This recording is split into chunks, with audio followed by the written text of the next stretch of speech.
سلام، امیدوارم جور و صحتمند و سر حال باشید. پلیلیست شارت ویدیوز هست و این 8مین درس این پلیلیست می باشد.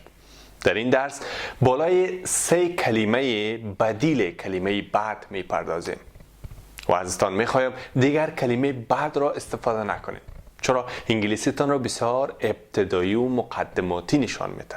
پس این 3 کلمه کدام ها هستند؟ اولین کلمهش atrocious تلفظ میشه.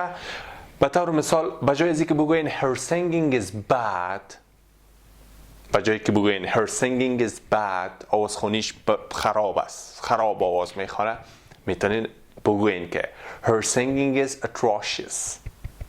her singing is atrocious. دومین کلمه را که براتان میگم، دومین کلمه را که میتونین به جای کلمه بعد استفاده کنین بام هست. بام، B-U-M، بام. به جای از اینکه بگوین her singing is bad میتونین بگوین her singing is bomb. her singing is bomb. و سومین کلمه را که میتونین به جای کلمه بعد استفاده کنین deplorable هست. deplorable. به جای از اینکه بگوین her singing is bad میتونین بگوین her singing is deplorable. her singing is atrocious, her singing is bomb and her singing is deplorable.